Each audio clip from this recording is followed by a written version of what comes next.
प्रभु यीशु मसीह के मधुर और पवित्र नाम में आपको मेरा प्यार भरा नमस्कार स्वीकार हो। मेरे प्रियो, मैं परमेश्वर का धन्यवाद करता हूँ आज की इस सुंदर सुबह के लिए। मैं आपके साथ परमेश्वर के वचन को लेकर उपस्थित हूँ। आज सुबह जब मैं रोमियो की पत्री के 4 अध्याय को पढ़ रहा था, तो वहाँ 7वीं और 8वीं आयत में एक विशेष बात मुझे मिली। तो मैंने सोचा क्यों ना ये बात आपके साथ साझा कर सकूं। लिखा हुआ है, धन्य है वे जिनके अधर्म क्षमा हुए और जिनके पाप ढांपे गए। धन्य है वह मनुष्य जिसे परमेश्वर पापी न ठहराए। कितनी धन्य और सौभाग्य की बात है कि परमेश्वर किसी को पापी न ठहराए। मेरे प्रियो, मैं इस बात पर विचार करने लगा कि ये कब होगा, कैसे होगा, क्यों होगा। क्यों परमेश्वर जो धर्मी परमेश्वर है, क्यों वो परमेश्वर जो पवित्र परमेश्वर है, क्यों वो परमेश्वर जो कभी भी पाप को देख नहीं सकता, क्यों वो परमेश्वर जो कभी पाप को बर्दाश्त नहीं कर सकता, वो पापी मनुष्य को धर्मी ठहराए। परमेश्वर के जीवित और पवित्र वचन के द्वारा हमने इस बात को जाना है और हम इस बात को अच्छी तरीके से जानते हैं कि परमेश्वर ने अपना एक लौता पुत्र दे दिया ताकि जो कोई उस पर विश्वास करे वो नाश ना हो परंतु वो अनंत जीवन को प्राप्त करे। मेरे प्रियो, प्रभु यीशु मसीह ने मुझको और आपको अपने पास बुलाया है। हे सब परिश्रम करने वालों और बोझ से दबे हुए लोगों, मेरे पास आओ, मैं तुम्हें विश्राम दूंगा। जब तक एक मनुष्य अपनी जिंदगी की सच्चाई को पहचान कर, जब तक एक मनुष्य अपनी जिंदगी में किए गए पापों को स्वीकार करके उनको छोड़ नहीं देगा, तब तक प्रभु परमेश्वर उसे धर्मी नहीं ठहराएगा। वचन कहता है,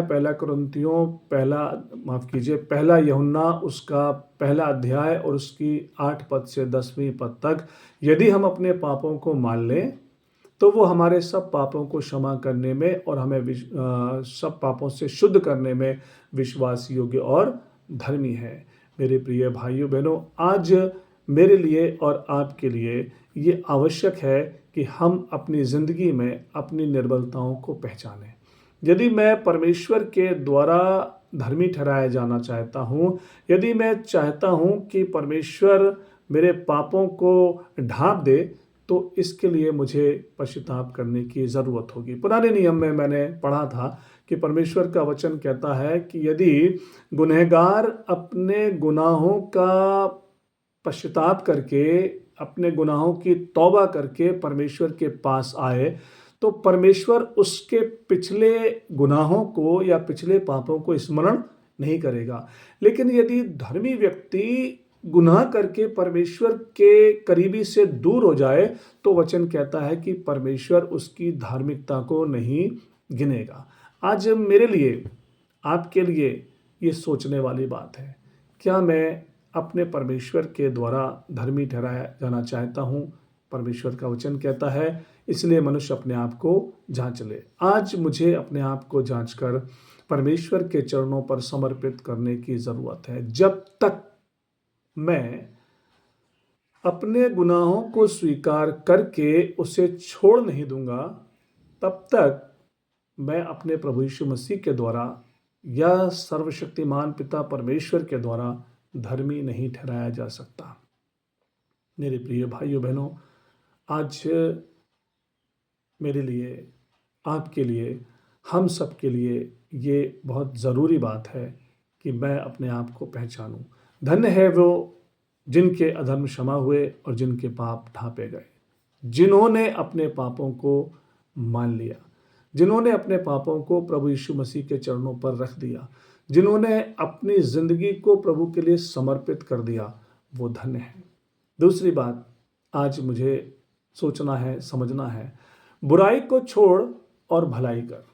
इसका क्या मतलब है? मैं विचार कर रहा था, बुराई को छोड़ और भलाई कर। परमेश्वर का वचन कहता है, जो कोई भलाई करना जानता है और नहीं करता, वो उसके लिए पाप है।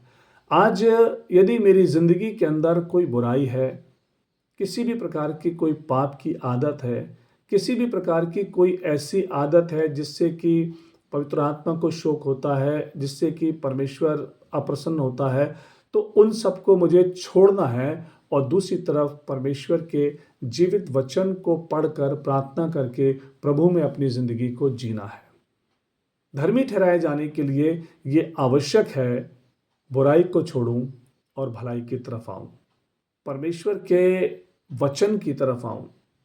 जब तक मेरा पश्चाताप पूरा नहीं होगा तब तक मैं धर्मी नहीं ठहराया जाऊंगा।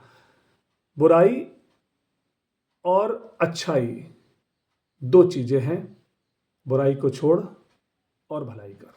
मेरे प्रिय भाइयों बहनों, आज की सुबह मेरे लिए और आपके लिए ये विचारणीय बात है, स्मरणीय बात है।